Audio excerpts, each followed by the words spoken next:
Confesión de amor en la parada del 93 por Eduardo Sacheri. Al final le dijo que la amaba. Se lo escupió sin atenuantes, sin fijarse ya en escoger las palabras adecuadas. Se lo dijo casi con bronca, casi como si ella tuviera la culpa. Bueno, se dijo Esteban, alguna culpa le cabría por ese amor que a él hacía años le quemaba las entrañas. Ella lo miró como incrédula, con sus grandes ojos negros muy abiertos. Las mejillas se le encendieron en un rojo incandescente y se echó a temblar como una hoja. Él supo que no tenía más salida que seguir hasta el final, y por eso habló hasta quedar exánime, hasta que la voz se le estranguló por la emoción y por el miedo, hasta que se cohibió en la contemplación de la metamorfosis del rostro hermoso de ella, que viró del asombro a la incredulidad y de la incredulidad a la furia. El cachetazo que sobrevino entonces terminó por parecerle natural, porque la cara de ella daba para eso o para cualquier otra forma de castigo. Enseguida, como para nutrir aún más a la bestia de su desamparo, ella se acomodó la cartera y se trepó a un 93 que venía repleto. Para colmo, desde el estribo, dio vuelta la cara y lo miró con los ojos llenos de lágrimas. No hacía falta ser un genio para advertir que no iba a perdonarlo nunca. Muchas veces, en las infinitas noches malgastadas en urdir el modo de decírselo, había tratado de representarse a sí mismo en el instante posterior a haberlo hecho. Casi nunca lograba hacerse la idea.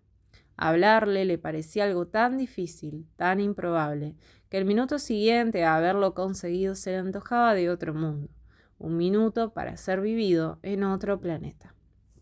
Una vez que constató que seguía con vida, que no había muerto de vergüenza, ni de pánico, ni de desesperación en la empresa, trató de pensar de nuevo en el universo en torno al suyo. Alrededor todo era igual, ¿a qué negarlo?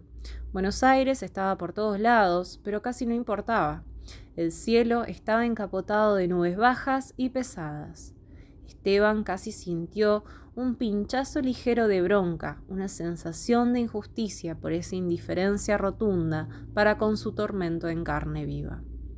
Con pasos de autómata, abandonó la parada y caminó por Leandro Alem hasta la plaza. Ella seguía poblando sus pensamientos con una premura irrenunciable.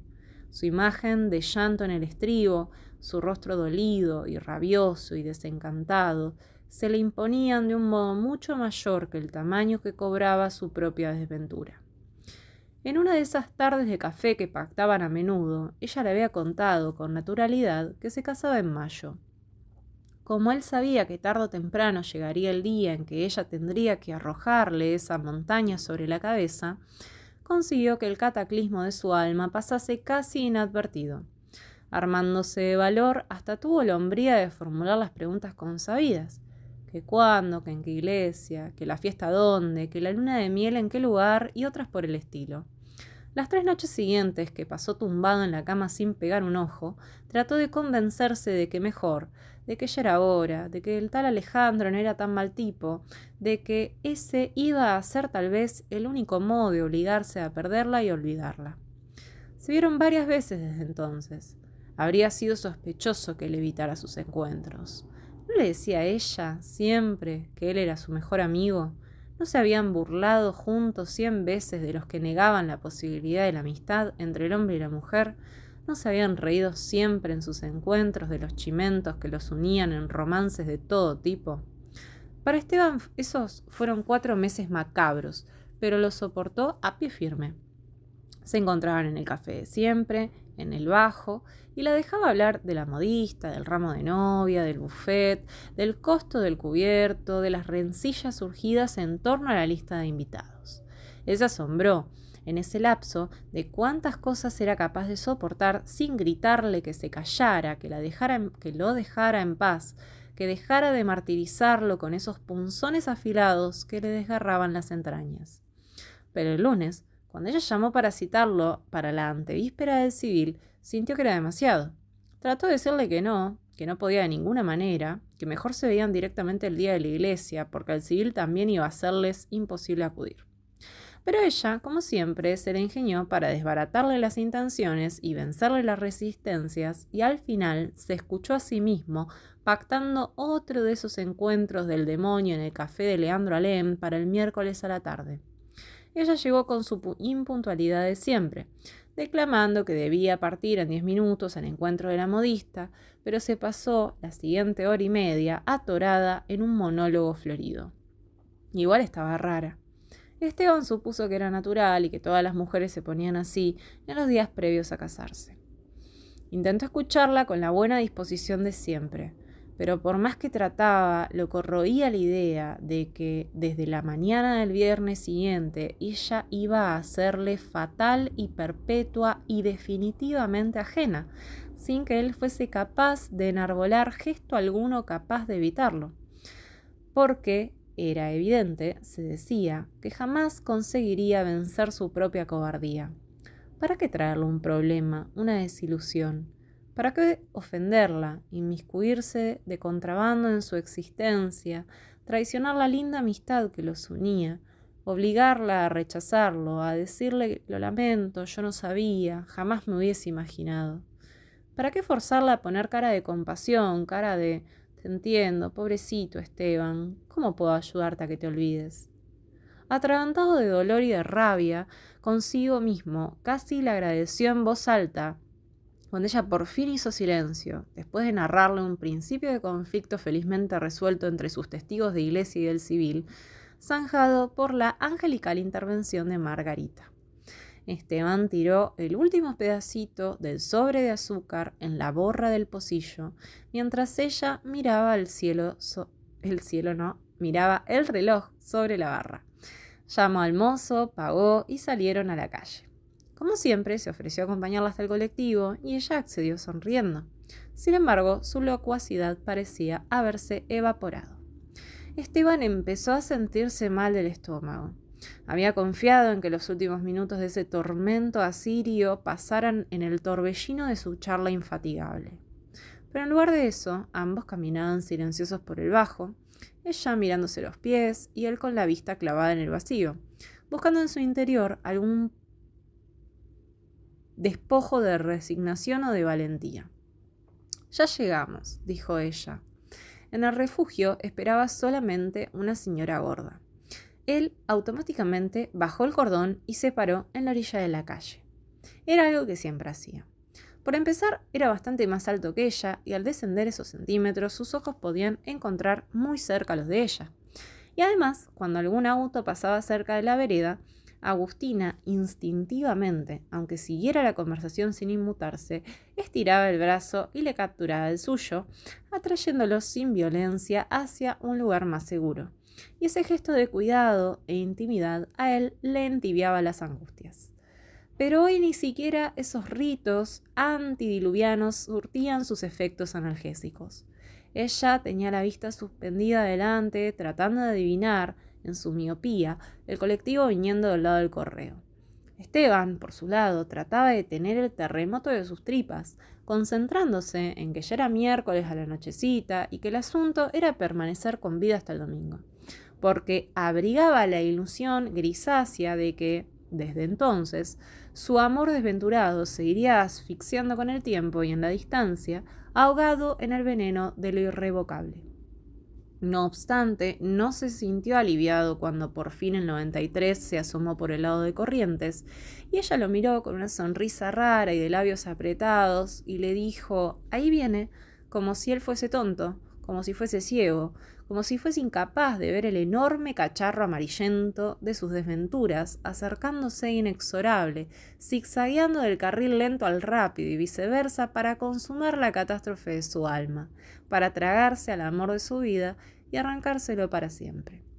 Fue entonces cuando ella lo miró con su cara de enigma de toda la tarde y le dijo chau, cuando él inhaló de nuevo el olor inconfundible de ella, cuando sintió el roce de sus dedos contra los suyos, cuando supo, incapaz de sobrevivir al cataclismo de perderla, que él sintió, junto a un dolor súbito en la boca del estómago, la certeza de que iba a decírselo, de que las cosas habían dejado de importar, de que ya no podía contener el océano volcánico de su amor secreto, de que si se callaba, moriría en el incendio de sus entrañas. La tomó del brazo y le dijo que no subiera, que lo dejara pasar, que tomara el siguiente porque necesitaba decirle algo. Ella se quedó mirándolo con los ojos muy abiertos, tal vez intuyendo que Esteban iba a lanzarse por la pendiente sin retorno de las verdades tardías. Y él, turbado por la vergüenza, pero inmune ya a los trastornos de la cobardía, la miró al centro de los ojos y le dijo que la amaba. Se lo escupió sin atenuantes y sin demorarse en escoger las palabras adecuadas. Le dijo que se había enamorado de ella sin límites ni miramientos la primera vez que la vio entrar en la oficina, con su trajecito azul, su pelo negro y lacio peinado con esmero, mientras ella tartamudeaba presentaciones y se enredaba los tacos en la alfombra burda del 5º piso. Le dijo que la había adorado desde el mismo instante en que había llegado al escritorio de atrás y él la había visto de cerca por primera vez, maravillado en el mar oscuro de sus ojos sin fondo, enternecido en su mano helada de dedos largos y finitos. Le contó sobre el calvario paciente de sus cartas de amor, contrabandeadas a sus insomnios, atesoradas en el fondo del segundo cajón de su mesa de luz, hasta el insólito número de 244, hasta la saturación de imágenes y de metáforas, hasta la sorda convicción de que jamás sería capaz de hacerle llegar una sola de ellas. Le habló de la tortura dulce de los 5 años malgastados en esos ejercicios inútiles, de que al final había encontrado un espejismo de paz en la certeza de que su silencio lo pondría a salvo de su sorpresa y su rechazo, de su adiós irreversible, y de que había preferido indigestarse con sus frases de amor que someterse al suplicio de su adiós definitivo. En el vértigo de la verdad y temiendo la proximidad de un final de catástrofe, comenzó a ametrallarla con los dardos flamígeros de sus sentimientos desnudos.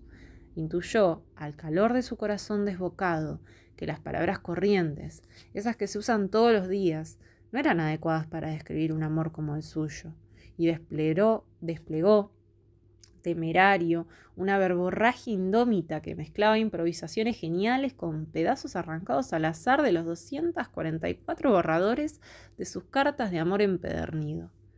Viéndola parada frente a él, rígida, incrédula, le dijo también que se hiciera cargo de ese amor, aunque no hiciese otra cosa más que eso. Que al menos para abofetearlo, insultarlo, escupirlo, tomara partido, hiciera algo, le diera a entender que, aún para despreciarlo, ella también estaba ahora sumergida en el pantano de su amor y su desconsuelo, que al fin y al cabo era ella, a su modo y sin quererlo, la única responsable de su agonía perpetua. Hizo un instante de silencio, como si las fuerzas descomunales que lo habían conducido hasta allí estuvieran a punto de abandonarlo. Sopló varias veces y con el último de su empuje le pidió disculpas. Le dijo que hasta último momento tenía decidido callarse, que había decidido no hablar por respeto, por no arruinar esa amistad que tenían, por no ponerla a ella en el disgusto de despreciar su amor, por evitarle la incomodidad de herirlo, por ponerla a salvo de perder la naturalidad de sus voces y de sus diálogos. Pero que al verla ahí, a punto de tomar el 93, había entendido que no podría dejarla ir, que no sería capaz de perderla para siempre, de perdurar el resto de su vida en la decrepitud de carecer de ella, ajeno a sus humores y a sus detalles, ajeno a sus tareas cotidianas, ajeno a sus embarazos y a sus hijos y a sus reuniones de padres, ajeno a sus navidades y a las vacaciones en Córdoba, ajeno a sus cambios de peinado y a sus compras de ropa, ajeno a su cuerpo de piel y junco yaciendo en la oscuridad de cada noche.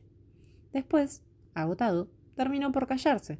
Fue cuando ella se lanzó a temblar como una hoja y le hizo estallar la cachetada en pleno rostro, y se colgó del 93 que venía repleto y lo condenó con los ojos por su estúpido modo de arruinarle la antevíspera de su casamiento. Esteban se derrumbó en un banco de plaza y dejó caer la cabeza entre las manos, mientras la fatiga inconmensurable de los nervios acumulados le disolvía las articulaciones.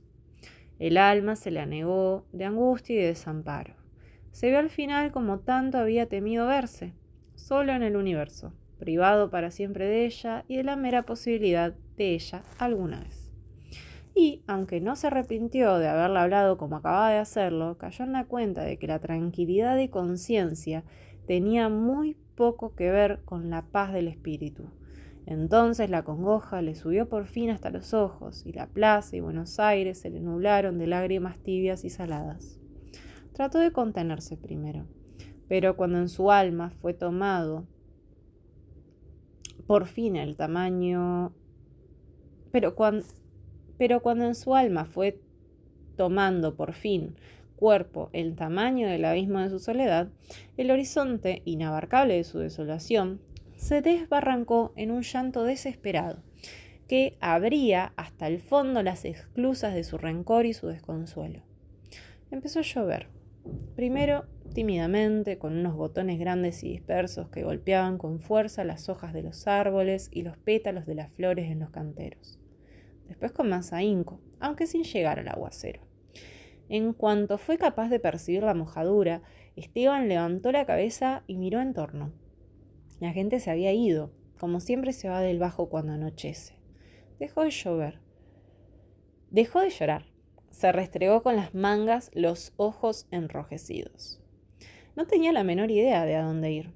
Entendió, apesumbrado, que la vida le arrancaba de nuevo de cero y que iba a tener que coleccionar un sinnúmero de cosas y de gentes como para ocupar el agujero descomunal que acababa de abrírsele en el lugar donde había estado ella.